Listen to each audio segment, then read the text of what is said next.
Some people leave your life quietly. Others slam the door so loud it echoes for years.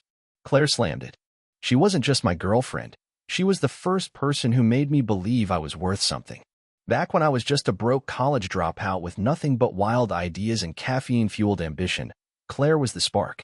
She saw the fire in me when all I had was smoke. She told me I was meant for more, that we were meant for more. And for a while, I believed her. We had our rituals: Friday night noodles from the corner place, stolen kisses and elevator rides, whispering about dreams we had no business dreaming, houses we'd never afford, trips we'd never take, a future that seemed written in stars but built on sand. But reality has a way of killing poetry. As I threw myself into work, coding late into the night, taking meetings that led nowhere, racking up debt just to stay afloat, Claire began to drift. She never said it directly, but I felt it in the silence between our conversations. In the way her "I love you" started sounding like obligations. And how her eyes stopped lighting up when I walked into her room. I blamed myself. I wasn't giving her enough. Not enough time. Not enough stability. Not enough of the life she wanted. But what crushed me wasn't that she left. It was how she left. She didn't wait for me to come home that night. She texted, "I can't do this anymore. You'll understand one day. I'm sorry." No explanation. No goodbye. Just silence. It broke me. I didn't date after Claire. I didn't trust anyone. I put everything into the company. Every heartbreak became a line of code. Every lonely night became an email to investors. And every success, every hard-won victory, I wanted to call her and say, "See? I made it." But I never did. Years passed. The business blew up. I was featured in magazines. I bought a penthouse. I traveled the world, but there was always this cold spot in my heart where her name used to live. Until that day. That rainy, gray Tuesday that started like any other. I was walking out of a cafe downtown, going over reports on my phone, distracted, impatient, until I looked up. And there she was, Claire. She was sitting on the curb, her hair wet and matted to her cheeks, her coat torn, her face hollowed out by something I couldn't name: desperation, exhaustion, maybe both. At first, I thought I was imagining her. But then I saw the kids. Two little ones, barely old enough for kindergarten. A boy with curly hair and big eyes, sitting with his arms wrapped around his knees. A girl in oversized boots, holding on to Claire's hand like it was the only thing tethering her to this world. My heart stopped. I stood there, half shielded by my car door, unable to breathe. My brain screamed, "Walk away. You owe her nothing." But my feet, they didn't move. This woman shattered me, Dot. And yet here she was shattered. Was it karma? Justice? Some cruel trick of fate? I didn't know. I just knew I had to do something. So I took a deep breath and walked straight into the wreckage of my past. I hadn't spoken to Claire in over 7 years. 7 years since she walked out of my life without warning. 7 years of silence. 7 years of building myself back up from the ruins she left behind. And yet, as I stood in front of her now, soaked from the rain and clutching an umbrella I barely remembered opening, I couldn't say a single word. She didn't see me at first. She was too focused on her daughter, who had started crying softly, whether from hunger or cold or both. I didn't know. Claire leaned down, whispering something to calm her. Her hands trembled as she reached into her purse, pulling out a crumpled granola bar and splitting it in half between the kids. It was then that she looked up and saw me. Her face drained of color. For a moment, I saw recognition, then disbelief, then something deeper: shame. "Ethan," she said, barely above a whisper. I nodded. She stood slowly, almost defensively, like a soldier bracing for impact. Her lips parted to speak, but no words came out. Just silence. And rain. We stared at each other, the weight of everything we never said pressing between us. I looked at her, really looked, and the memories started flooding in. The girl who used to steal my hoodies. Who once danced barefoot in the kitchen. Who kissed me on the forehead after every failure and told me I wasn't one. That girl was gone. This woman in front of me was hardened, thinner, shadows beneath her eyes that no amount of sleep could erase. Life hadn't just hit her, it had steamrolled her. What happened to you?" I finally asked. Her eyes filled with tears, but she didn't cry. "I made some bad choices," she said quietly. "I trusted the wrong man after you. Thought I was trading struggle for stability. But he was worse than broke. He was dangerous." My jaw clenched. I wanted to ask who he was, where he was. But she kept talking. "He left. Disappeared a year ago. Took everything. We bounced between shelters, couch surfed when we could. But when rent ran out, this was all that was left. She glanced down at her children, then back at me, voice cracking. I know how this looks. I know what you must think of me. I didn't answer, because, truthfully, I didn't know what I thought. Part of me still burned with resentment. Part of me wanted to throw her words from years ago back in her face. You'll never get there. Well, guess what? I did. And now she was standing in front of me with nothing. But another part of me, the part that still remembered her laugh, her warmth, her dreams, that part ached. Not just for her, but for those kids. They didn't ask for this. They didn't choose broken love stories or failed promises. They were just hungry, cold, alone. And in that moment, the question wasn't whether Claire deserved help. It was whether they did. I crouched down in front of the little girl, gave her my warmest smile, and said, "Hey, I'm Ethan. Are you hungry?" She nodded shyly. "Then let's get some food, yeah? Something hot." Her eyes lit up, and without another word, Claire followed as I led them to the nearby diner. Not as enemies, not even as ex-lovers. Just as two broken people, trying to make sense of what life had done to them. The diner wasn't fancy, just a 24-hour joint off Main with torn booths and a jukebox that hadn't worked since 2003. But it was warm, dry, and it smelled like coffee and pancakes, which to a starving child must have felt like heaven. The waitress took one look at us, soaked, exhausted, uneven, and said nothing. She simply handed me 4 menus and pointed us to a corner booth. Claire slid in on one side with the kids.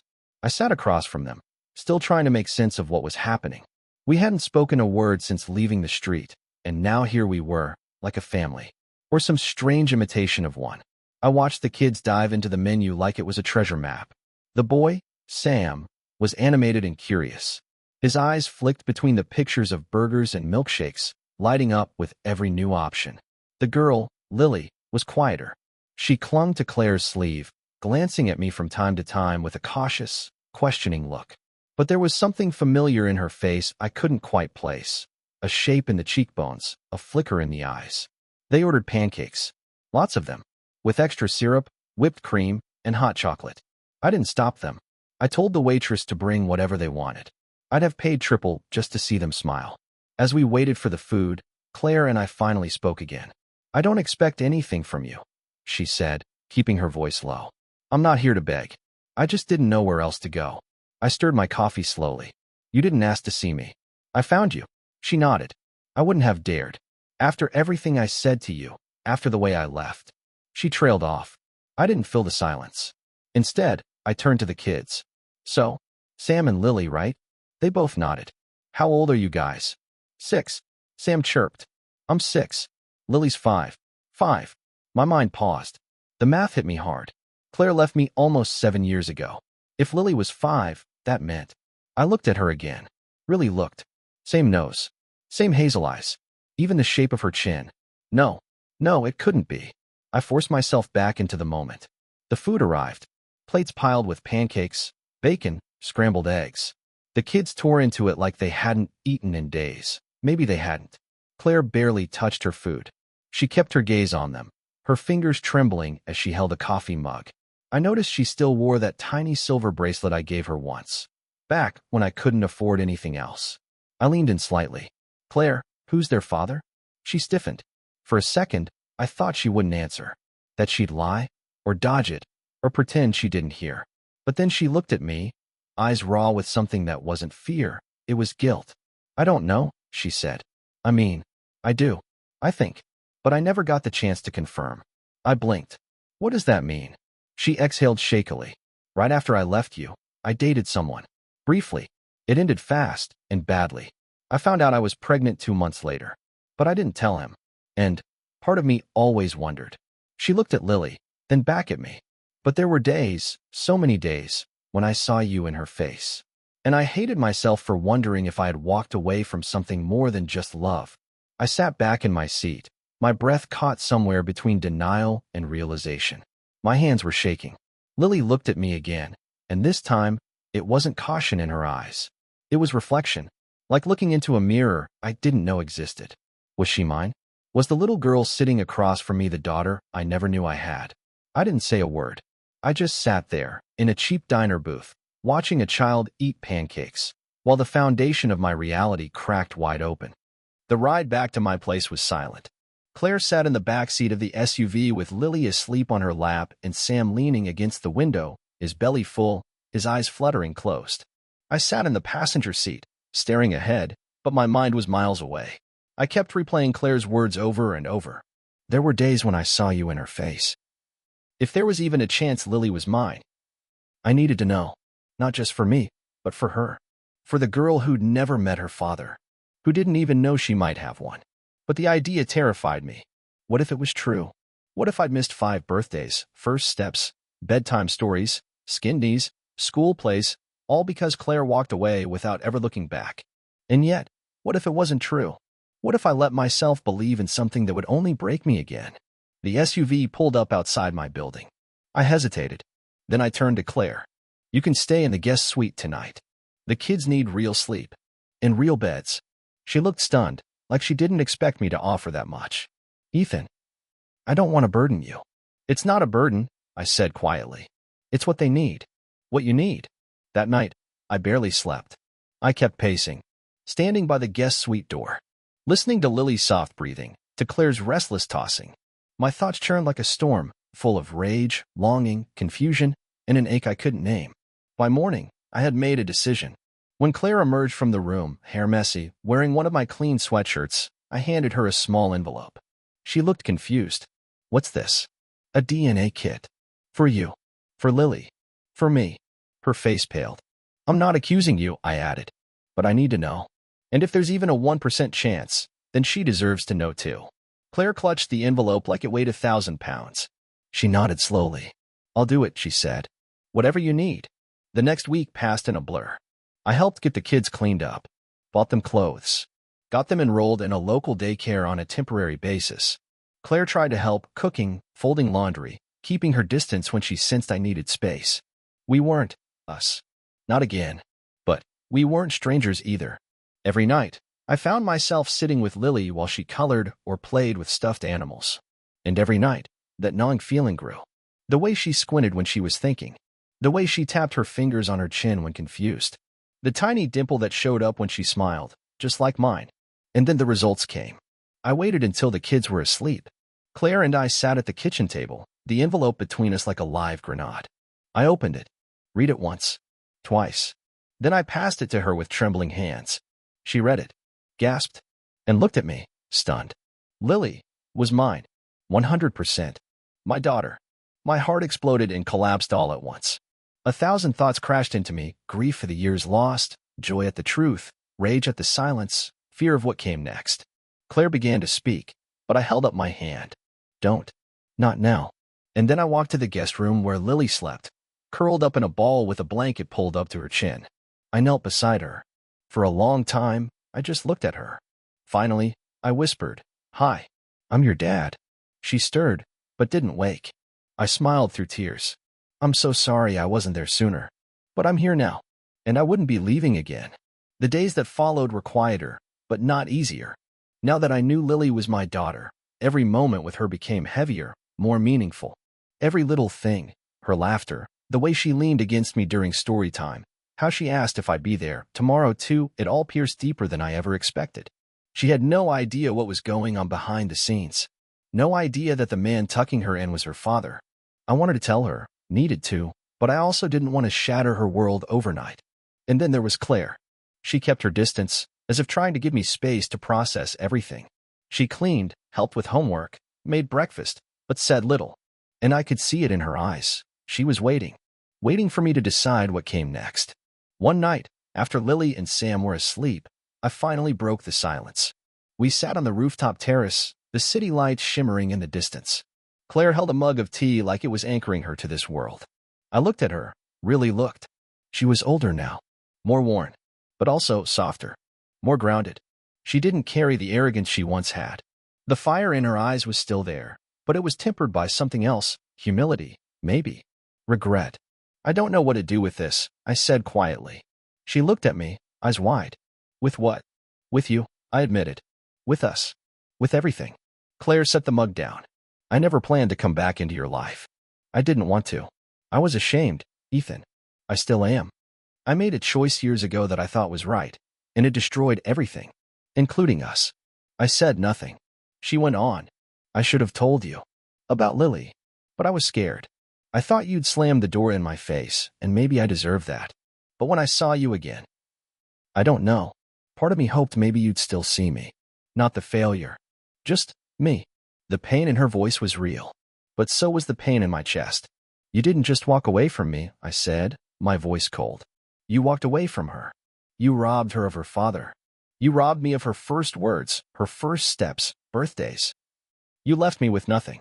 And I had to build a life from that nothing. Tears filled Claire's eyes, but she didn't cry. I know, she whispered. And I'll never forgive myself for it. But I'm not asking you to forgive me. I'm just asking you, what now? And there it was the question. What now? I could walk away. Raise Lily as my daughter. Keep Claire at arm's length. Let time dull the pain. Or I could do something far harder. I could forgive. Not because she earned it, but because Lily deserved it. Because I deserved peace. Because maybe, just maybe, the version of me that still believed in second chances wasn't dead yet. I sighed, long and deep. I don't know if I can ever love you the way I once did, I said.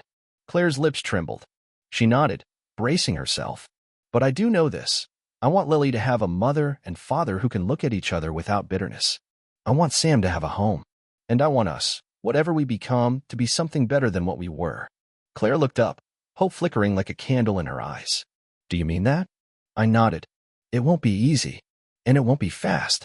But if you're willing to work at this, really work, then maybe we can start again. Not as lovers. Not yet. Maybe not ever. But as a family. She reached across the table and placed her hand on mine. Warm. Real. Human. And for the first time in years, I let her.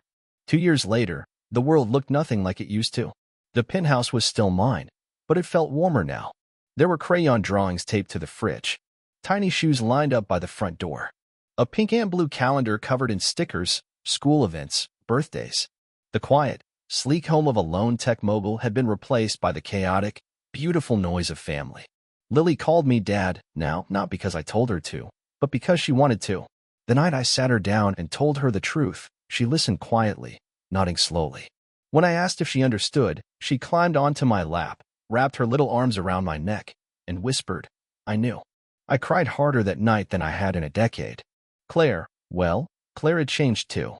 She went back to school part-time, started volunteering at a women's shelter, got therapy, found a version of herself she'd lost somewhere in the years of survival and regret. She never once asked for money, never demanded anything from me. She just showed up, every day, for Lily, for Sam, for herself, and for me.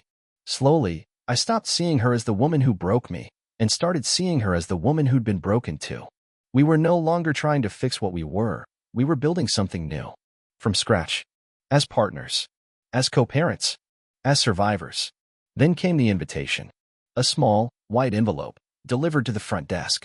Claire handed it to me while I was helping Lily with a science project. I opened it and froze. Inside was an elegantly printed card. You were cordially invited to the wedding of Sarah and Jason. Sarah, Claire's old college friend. Jason, my former best friend. The ones who, years ago, Claire left me for. The ones who vanished from our lives and never looked back. Now they were tying the knot. And they'd invited us. Claire stared at me, cautious. I didn't know they'd send it. I held the card for a long moment. Then I chuckled, low and bitter. They really think we'd come? She shrugged. Maybe it's guilt. Maybe they just want to show off. Or maybe they want us to see how far they've come. I shook my head. They should see how far we have. That night, I pulled out an old photo, one Claire and I had taken back in the early days, laughing in a photo booth, 2 kids dreaming of futures we couldn't yet imagine. We didn't end up where we planned, but we ended up where we needed to be. And that was enough. I didn't RSVP to the wedding. Instead, I planned something better. The next weekend, I took Claire, Lily, and Sam on a trip to the cabin in the mountains I once bought but never used. We hiked. We cooked over fire. We told stories under the stars. And on the final night, as the kids slept inside, I stepped out onto the porch, took Claire's hand, and said, I don't know what the future holds, but I do know I want you in it. Tears welled in her eyes. Are you sure? I smiled. More than I've ever been. No rings. No vows. No grand ceremony. Just 2 people who once lost everything. Now, finding it again together.